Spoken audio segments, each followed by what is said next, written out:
You heard Devin Dubnyk say they're not approaching tonight as just a bounce-back game, but the fact is the Wild have been so good at doing just that, bouncing back after tough losses, really the whole second half of the season and already this postseason against the St. Louis Blues. Our Toyota key stat shows the incredible resilience the Wild have shown ever since Devin Dubnyk joined the team in mid-January. The Flames currently occupy a spot in the wild card standings the Wild would like to have, so we'll tell you how Minnesota can gain some ground in the race for the win tonight. Mikael Granlund is known as a great puck distributor, but tonight he showed that he has a pretty impressive shot as well. His first goal of the season came in the second period. One guy who knows the Blues very well, because he used to play for them, of course, was Chris Stewart. And Anthony and Mike, he had been very vocal about talking about how he wanted to play so well against his old team.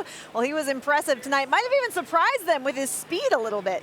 The idea of a home ice advantage is very real in this series. The home team has won 13 of 15 meetings all time, and the Capitals have never won in this building. But Tom, we saw a great game between these two teams 2 weeks ago, and we should be in for another good one tonight. Raise your hand if you had Jason Zucker as the Wild's leading goal scorer 8 games into the season. He's got 5. That's a new career high for Jason Zucker, and he'll look to stay hot tonight against a very good Sharks team.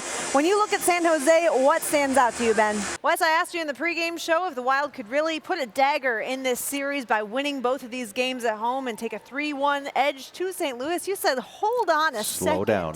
Pump the brakes. Yep. Now that the Wild are up 2-1, do you see this as more of a possibility? Nothing changes. Okay. We got to slow it down again. And those 17 takeaways against a rough and tumble, big, strong, physical Blues team that the Wild had come to expect.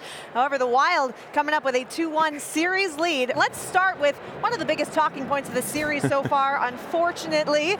Steve Ott. We must stay. I know. Wes, not a big fan of the guy who has very little impact on this series as a whole, but what are the players saying about ignoring his antics? If they can answer with a victory tonight, it would be extra special because the Wild have never won a playoff game at United Center. As we bring in Kevin Gorg, the Wild 0-7 in that building in the playoffs, but there's reason to believe that good things are starting to happen for the Wild in that building. We know from watching him all season that he is at his best when he uses that big body and gets involved in the strength side of his game. So it's not really surprising that when you look at the season series between the Wild and the Blues, when Charlie Coyle registers multiple hits, good things happen, aka the Wild win.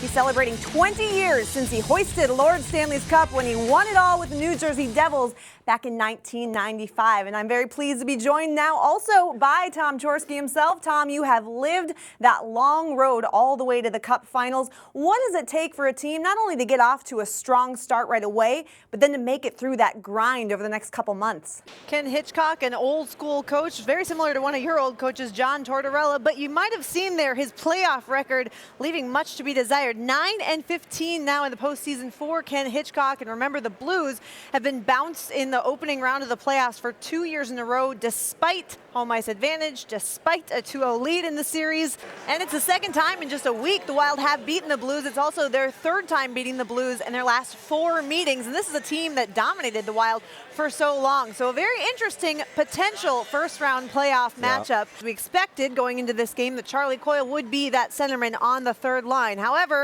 Mikael Granlund falls sick right before warm-up, so Charlie Coyle gets thrown into the top line. How did you like his response to that? And we've talked so much about the balance scoring that this team has had lately with all 4 lines, but to see other guys like Christian Folin with his 2nd goal of the season, Jared Spurgeon with his 9th, it's very encouraging for a team trying to make a push toward the playoffs. Yeah, and those were tough minutes. It was a grind out there. And it was especially a grind because it was the second leg of a back-to-back. Keep in mind, last night the Wild played a good game but lost in regulation to the Ducks 2-1. They follow it up with an impressive performance in St. Louis, and it all came down to the 3rd period. It's our Toyota defining moment.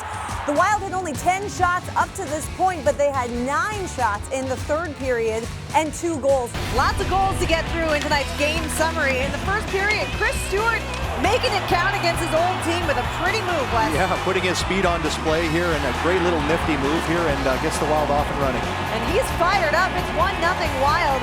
Later in the first, Justin Fontaine's hard work to hold the zone here pays off. This is a great goal by Thomas Vanek. And we got a bit of a good bounce, but I like that he's going into the high traffic areas and picking up a 2nd goal. 2-0 Wild after one, and more from Minnesota to start the second. Zach Parise nets his 28th. This is a huge goal here. Put them down 3-0. We've seen Zach do this all the time, spinning away from his check in front of the net. And then just 26 seconds later, check out Jonas Brodin with the knuckle puck. Yeah, Mike Greenlake commented on this. He was a goalie, and these are the toughest ones to save. You don't see it, and this one chases Elliott after this one, 4-zip. St. Louis would answer with 2 of their own, so now the Wild's lead cut to 4-2 later.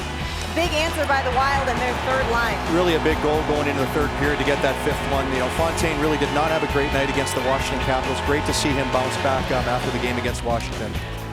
Still more for the Wild, looking to cap it off with a power play goal, and Mikko Koivu answers the bell. Yeah, good for Mikko to get a little bit of luck here. I know that guy gets a lot of chances and a lot of time gets stymied, so I'm sure he's excited about that one.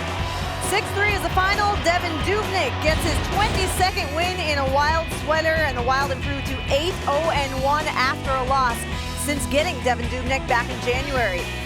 Time for tonight's game summary. Check out the rush by the Wild's third line here. Thomas Vanek to Justin Fontaine. That was a great pass and a good goal. Yeah, Fontaine kind of wedges it. Just hits a rolling puck up and over Hiller. A few minutes later, Matt Dumba again playing in his hometown, and he unleashes one top shelf.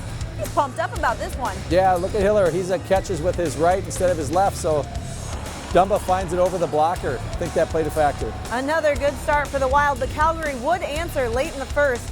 Yuri Hudler tips it in to beat Devin Dubnyk and cut the Wild's lead in half. Yeah, Calgary wins the draw clean, and the defenseman moves laterally to the middle and gets a clean lane in there. We talked about how Calgary is so dangerous in the third period, and sure enough, an odd man rush leads to Lance Boma tying it at 2. Yeah, the D had to cover the middle, gave Boma just enough time to unleash one right under the bar and inside the post. Great shot. We go to OT, and the captain, stepping up big time, throws one at the net and beats Jonas Hiller to beat the Flames. Yeah, great play to fake the shot and move to his left, create a little bit more of an opening and freeze those players and get it in the back of the net.